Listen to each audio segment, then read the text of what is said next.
اب اگر اس کے گھر میں کھانا نہیں ہے اور آپ بھی نہ دیں تو کس خوشی کے اندر وہ شریک ہوگا؟ ہے کہ نہیں؟ اس کے پاس قربانی کرنے کی طاقت نہیں ہے اور آپ بکرا ذبح کریں اور خود اکیلے ہی چڑھ کر جائیں تو اسے آپ نے کس خوشی کے اندر شریک کیا ہے؟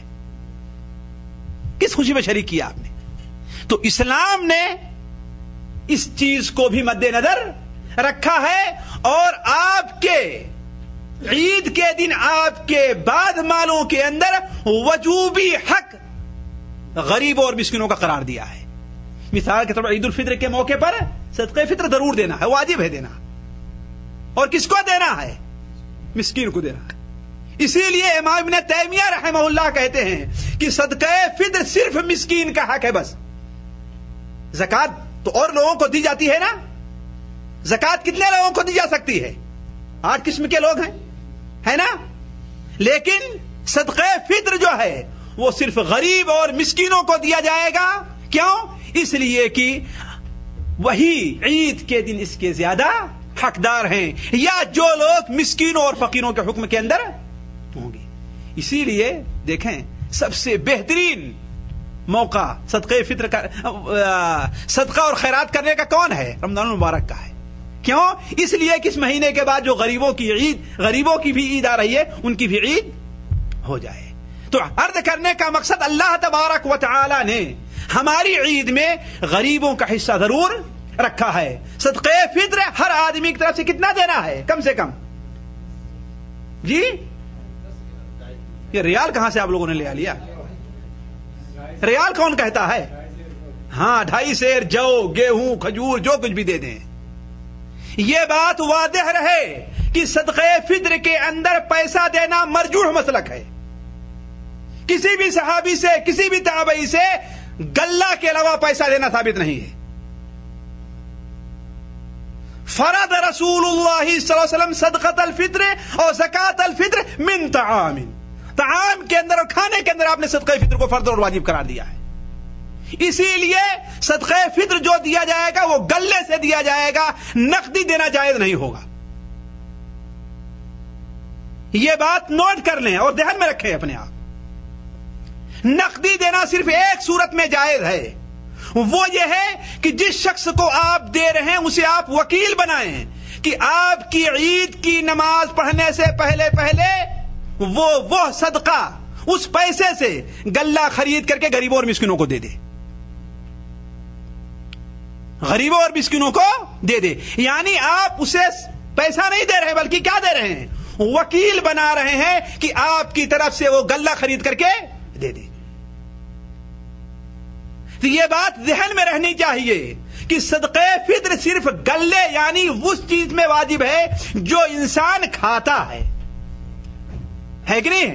یہ نہیں کہ آپ جو ہے صدقہ فطر بنگال میں جائیں اور مونگ پھلی سے نکالنا شروع کر دیں.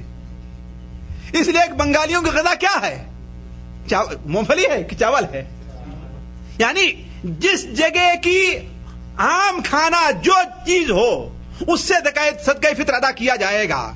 مثال کے طور پر یہاں سعودیہ میں ہے چاول ہے، ماکرونا ہے کہ نہیں ہے، یا بہت سے لوگ جہاں پر جس علاقے میں گیہوں وغیرہ ہے وہ چیز ہے کہ نہیں، کھجور ہے. یعنی کہنے کا مطلب جو چیز جہاں کی عام غذا ہو کہ اس سے ایک وقت یا 2 وقت کا انسان کھانا کھاتا ہو، اسی چیز سے صدقہ فطر ادا کیا جائے گا. باقی دوسری چیز صدقہ فطر کے اندر دینا محل نظر ہے.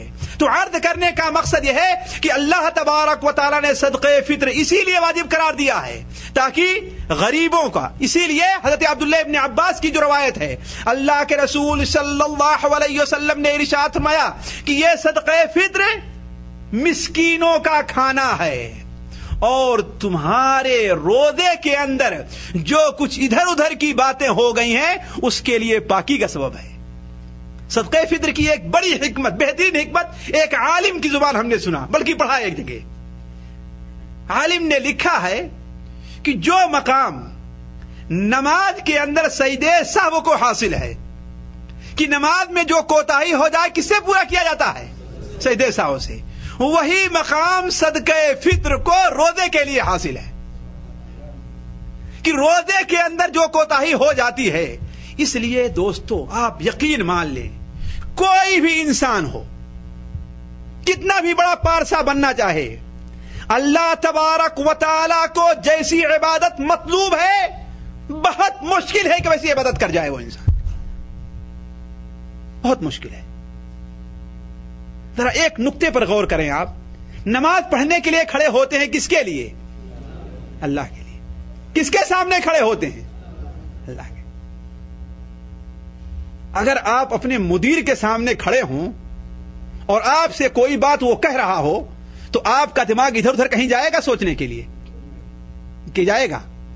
نہیں جائے گا, کبھی نہیں جائے گا. خصوصاً اگر ڈر لاحق ہو تو کہ اگر کوئی کوتاہی ہو گئی تو ہماری تنخواہ کاٹ لے گا, تو کبھی بھی ہمارا آپ کا ذہن ادھر ادھر نہیں جائے گا. یہ جائے کہ اللہ تبارک و تعالیٰ کے سامنے ہم اور آپ کھڑے ہوں اور ہم کیا پڑھ جاتے ہیں, امام کیا پڑھ جاتا ہے, 3 رکعت پڑھا, 4 رکعت پڑھا, کچھ بھی یاد نہیں رہ جاتا. یہ کوتاہی ہے کہ نہیں کوتاہی ہے؟ اسی لیے جب انسان السلام علیکم ورحمۃ اللہ وبرکاتہ کہے تو پہلے کیا کہنا چاہیے اسے؟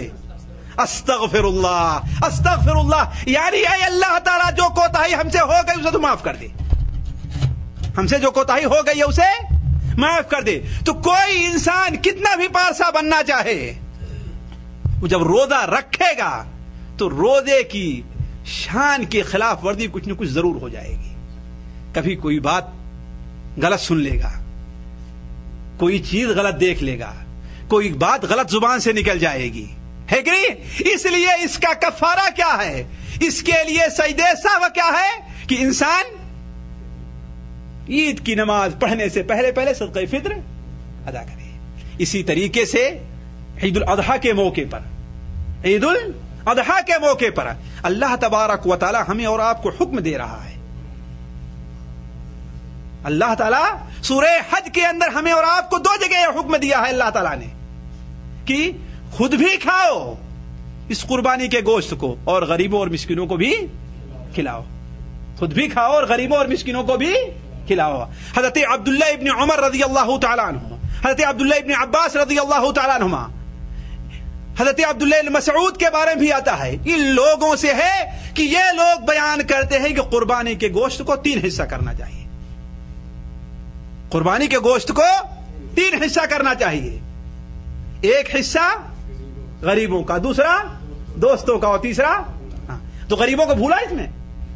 اسی لیے آپ لوگوں کو یاد ہوگا کہ جیسا کہ صحیحین میں روایت ہے کہ اللہ کے رسول صلی اللہ علیہ وسلم نے 1 سال 3 دن سے زیادہ قربانی کا گوشت گھر میں رکھنے سے منع فرما دیا تھا. آپ نے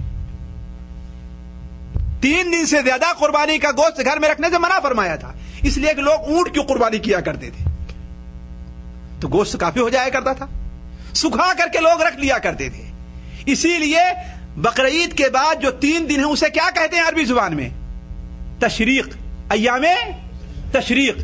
کیوں ایام تشریق کہتے ہیں؟